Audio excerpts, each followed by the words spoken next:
판매자 시선으로 세상을 바라보는 꿈꾸는 이 팀장입니다. 11월 11일 날 이 팀 네이버 통합 컨퍼런스가요. 그 삼성동에 있는 코엑스에서 열렸다고 합니다. 이 컨퍼런스가 도대체 뭘 했냐? 네이버 대표인 최수연 대표도 나와서 앞으로 우리 네이버가 어떻게 나갈 거다 이런 걸 얘기해 줬고요. 그리고 쇼핑 부분에 또 대표도 나와서 앞으로 네이버 커머스가 어떤 식으로 나갈 겁니다. 이런 것들을 얘기한 컨퍼런스라고 보시면 됩니다. 그런데 저의 관심을 끌었던 건, 저는 이커머스 관련자잖아요. 이커머스 쪽에 관심이 있다 보니까 앞으로 네이버 쇼핑이 어떻게 변할 것인가, 이거에 대해서 중점적으로 봤죠. 그런데 이 네이버 쇼핑의 변화가 생각보다 많았습니다. 처음에는 별거 없을 줄 알았는데요. 어떤 변화가 있었냐면 내년 상반기에요. 1시간 이내 지금 배송 서비스를 도입한다고 합니다. 1시간 이내 배송을 해준다는 건 지금 배달의 민족이 하고 있는 퀵커머스 있죠? 비마트. 이런 것처럼 이 퀵커머스를 네이버가 도입을 하겠다라는 거죠. 그런데 과연 네이버가 도입하는 퀵커머스 어떨지 상당히 궁금하기도 하고요. 지금 배송뿐만이 아니라 새벽 배송도 한다고 합니다. 지금은 새벽 배송 안 하고 있죠. 그런데 내년엔 새벽 배송을 한대요. 희망일 배송도 하고요. 그리고 지금 현재도 하고 있는 오늘 배송, 이런 서비스도 계속적으로 진행하고요. 그리고 멤버십 회원 대상으로는 무료 반품, 무료 배송을 해준다고 합니다.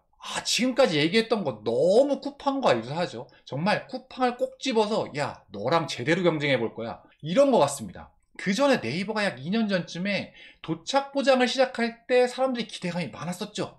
그런데 생각보다 뚜껑을 열고 보니까 이 네이버 도착 보장이 그렇게 쿠팡을 위협할 만한 어떤 요소가 되지 못했어요. 그러다 보니까 그런 것들을 보완해서 이런 1시간 이내 이런 지금 배송 서비스, 퀵커머스, 그리고 새벽 배송, 희망일 배송, 그리고 무료 반품, 무료 배송, 쿠팡의 장점으로 느껴지는 그 모든 것들을 네이버도 지금 한다라고 합니다. 그리고 이 네이버 플러스 스토어라고 여러분들 있는 거 아세요? 이 네이버 플러스 스토어라고 이거를 별도 앱으로, 네이버 앱 말고 아예 쇼핑 앱으로 따로 출시를 내년에 한다고 합니다. 그러니까 이제는 쇼핑할 때 네이버에서 검색으로 어떤 들어가는 거, 그래서 외부로 좀 빠지는 것들, 이런 것들 말고 아예 쇼핑하러 네이버 플러스 스토어 앱을 들어가서 쿠팡처럼 쇼핑을 하게끔 하겠다, 이런 거죠. 그리고 이 네이버 플러스 스토어는 AI 기반이어가지고 지금은 네이버에선 검색으로 우리가 쇼핑을 했잖아요. 우리가 뭐 예를 들면 화장지를 사고 싶다, 그럼 화장지를 검색해서 네이버 검색창에 검색을 해서 샀는데,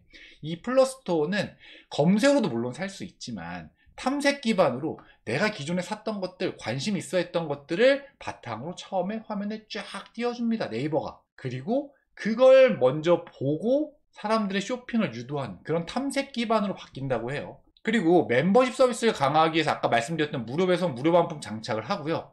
그리고 11월 달, 이번 달 26일부터 이 넷플릭스도 유료 멤버십, 네이버 멤버십 회원이면 이용 가능하다고 합니다. 광고 버전 있죠? 그거를 넷플릭스 걸 이용 가능하다고요. 이거 꽤 크죠? OTT 서비스에서 넷플릭스가 1위잖아요. 그런데 이 넷플릭스를 그냥 네이버 멤버십 회원이기만 하면 이용할 수 있다? 너무 좋죠. 요새 쿠팡 유료 멤버십에 가입하는 사람들 중에 쿠팡 이츠 무료 배송 서비스 때문에 가입하는 사람도 꽤 많고요. 그리고 쿠팡 플레이 때문에 가입하는 사람도 꽤 있습니다. 그런데 쿠팡 플레이보다 더 강력한 넷플릭스를 이용할 수 있다? 네이버한테는 이거 상당히 득이죠. 네이버 쇼핑의 변화를 설명하는데 사실 이 설명을 할 때 실적이 좀 뒷받침돼줘야 되잖아요. 이 변화를 설명하는 바로 전주 금요일 날 네이버가 3분기 실적을 발표했습니다. 그런데 그 3분기 실적을 요약해서 말씀드리면 사상 최대 영업이익을 냈습니다. 무려 전년 동기 대비해서 38%나 영업이익이 증가했어요. 쿠팡이 영업이익이 1,000억 넘게 난다고 많이 난다고 하잖아요. 그런데 이 네이버는 분기 영업이익이 5,200억이나 났습니다. 어마어마하죠. 물론 매출의 증가는 11.1% 정도예요. 그런데 이것도 생각보다 많이 증가한 겁니다. 왜냐하면 그 네이버가 기존의 성장 속도가 조금 둔화가 됐었거든요. 그런데 두 자릿수 증가로 다시 한번 도약을 좀 하고 있는 중이라고 보시면 될 것 같습니다. 영업이익률도요, 15.5%에서 19.3%로 무려 3.8%나 개선이 됐어요. 쿠팡도 3분기 실적이 워낙 잘 나왔지만 네이버도 만만치 않다. 네이버도 사상 최대 매출 최대 영업이익을 기록하고 있고 영업이익이 38% 정말 많이 증가한 이런 어떤 체질 개선을 좀 하고 있다라고 보시면 될 것 같아요. 이 네이버의 실적이 잘 나온 이유는요. 홈피드, 여러분들 네이버 모바일로 딱 들어가시면 처음에 네이버 검색창이 뜨고 이렇게 위로 핸드폰을 위로 올리면 이 홈피드가 뜨잖아요. 근데 그런 것과 그리고 네이버 클립, 이거 쇼츠 같은 거 이런 것들이 사람들이 많이 보기 시작하면서 이런 성장으로 체류 시간이 증가하고 트래픽이 증가했다고 합니다. 그래서 그것 때문에 이런 좋은 실적이 나오지 않았을까라는 생각을 합니다. 그리고 이 커머스 쪽만 보자면 이 도착 보장, 브랜드 스토어 활성화로 해서 거래액이 5% 성장했어요. 물론 쿠팡의 20% 성장한 거에 비하면 좀 미미하지만 그럼에도 불구하고 6분기 만에 6분기 만에 이커머스 성장률을 상회하는 성장률을 기록했다. 이거 좀 꽤 의미가 있거든요. 그래서 어쨌든 네이버도 3분기 실적이 꽤 잘 나왔다. 자, 그러면 좀 더 세부적으로 좀 들어가 보면 커머스 쪽을 볼게요. 이 커머스 쪽을 보면 아까 여러 가지 부분에 좀 잘 나왔다. 거래액도 이커머스 평균 성장률 3%보다 높은 5% 성장률이 나왔고 그리고 매출도 계속적으로 증가를 했는데 여기서 좀 아쉬웠던 부분은 멤버십 매출입니다. 유료 멤버십 매출이 요 위에 부분 요런 거거든요. 그런데 2024년 1분기에 480억 그리고 2분기에는 줄었어요. 474억으로요. 그리고 3분기에는 이번 3분기엔 더 줄었습니다. 462억으로요. 이 462억을 이 세 달 멤버십 비용 14,700원으로 한번 나눠보면 약 310만 명 정도 나오거든요. 그러니까 이 쿠팡 1,400만 유료 회원수에 비하면 좀 미약합니다. 물론 이 네이버 유료 멤버십 같은 경우는 이걸 이용하면 가족들이 다 같이 4명까지 사용 가능하죠. 그래서 어쨌든 사용자 수는 1,000만 명이 넘어갈 수 있으나 실제 돈을 내는 회원수는 약 310만 명 정도밖에 안 돼서 쿠팡에 비하면 좀 미미하다. 요게 좀 가장 큰 아쉬운 부분이라고 개인적으로 생각을 하고 있습니다. 그 외 나머지 부분들은 꽤 괜찮은 성장들을 이뤄냈어요. 아까 서두에서도 말씀드렸지만 사실 이 네이버 커머스의 가장 큰 변화는 이 네이버 플러스 스토어의 강화입니다. 이걸 강화시키다가 내년에는 완전히 별도 앱으로 뺀다는 거죠. 여러분들 지금 네이버 메인 모바일에서 들어가 보면 이 네이버 메인 창이 이렇게 뜰 겁니다. 그런데 여기에서 바로 왼쪽 하단에 네이버 플러스 스토어가 생겼죠. 옛날에는 네이버 모바일 창에 딱 처음 들어가면 이렇게 오른쪽으로 넘기면 쇼핑 탭들이 딱딱딱 나왔거든요. 그런데 그게 없어지고요. 이 네이버 플러스 스토어가 생기고 이 네이버 플러스 스토어를 요 왼쪽 하단에 클릭하면 들어갈 수 있게 이렇게 만들어 놨어요. 그래서 올해까지 이걸로 하고 있다가 내년에는 요 네이버 플러스 스토어를 별도 앱으로 빼겠다. 그리고 아예 쇼핑하는 사람들이 네이버 플러스 스토어에서 구매할 수 있게끔 유도하겠다. 쿠팡과 제대로 경쟁을 해보겠다. 이런 얘기를 지금 네이버 쪽에서는 하고 있죠. 그리고 원래 네이버의 메인 매출처이던 광고, 이 서치 플랫폼에서도요, 꽤 많은 성장들을 이뤄냈습니다. 아까 홈피드 그리고 클립에서 이 체류 시간들이 많이 늘어났다고 했잖아요. 트래픽이 많이 늘어났다고 했잖아요.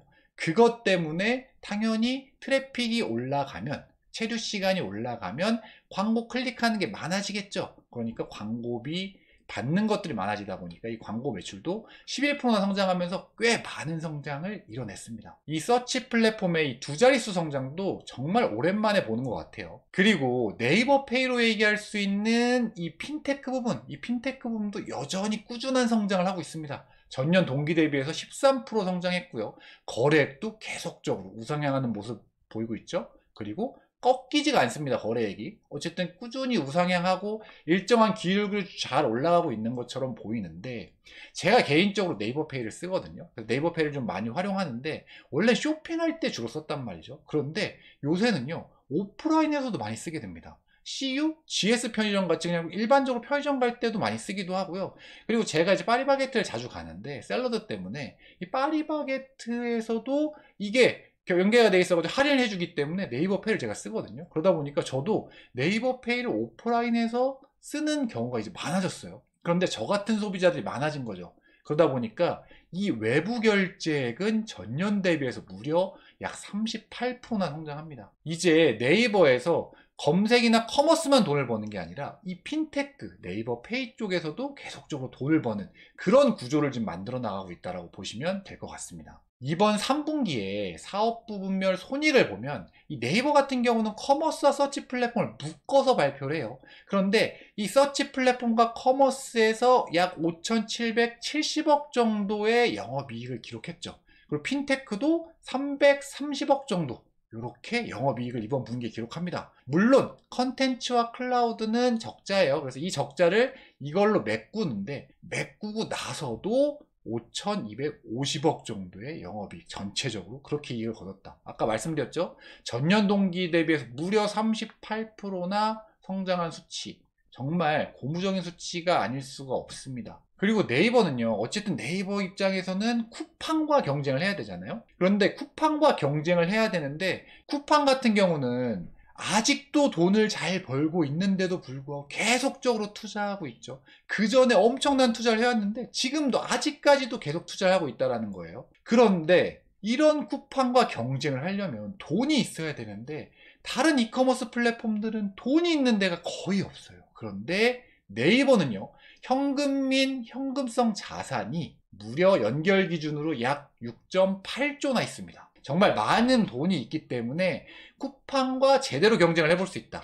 그래서 네이버는 이런 6.8조나 되는 실탄을 가지고 쿠팡과 제대로 경쟁해 볼 수 있는 거의 유일하게 남은 경쟁자가 아닌가라는 생각을 합니다. 쿠팡을 잡을 건 나밖에 없다. 네이버. 요거 한번 요약을 해드리면 중 1시간 이내 지금 배송 서비스 요거 퀵커머스 상당히 개인적으로 기대를 하고 있고요. 물론 새벽 배송도 기대하고 있고 무료 배송, 무료 반품 장착하는 것도 상당히 기대 중입니다. 소비자로서, 판매자로서 이렇게 네이버가 해주면 너무 좋죠. 제대로 경쟁해주면요. 그리고 이 네이버 플러스 스토어 별도 앱 출시 요 승부수가 조금 애매하긴 한데 확신할 수 없지만 확실히 전보다 기대감이 상승하는 건 사실입니다. 멤버십 고객들한테 혜택을 이제 강화하면서 이런 락인 효과를 더 많이 누리게 하려고 할 것 같은데 과연 이 승부수 쿠팡한테도 통할 수 있을지 한번 지켜보시면 재밌을 것 같습니다. 제가 지금까지요 네이버 3분기 실적도 말씀드렸고 앞으로 네이버가 어떤 방향으로 바뀔 것인가 이 컨퍼런스에서 얘기했던 걸 요약해서 한번 좀 말씀드려봤는데요. 만약에 네이버가 얘기한 대로 내년에 제대로 쿠팡과 한번 붙어본다면 쿠팡 독주 체제로 가고 있던 이 한국 이커머스 시장이 상당히 재밌어질 것 같습니다. 제가 다음번에는요 더 좋은 영상으로 찾아뵐 수 있도록 하겠습니다. 이상 꿈꾸는 이팀장이었습니다. 감사합니다.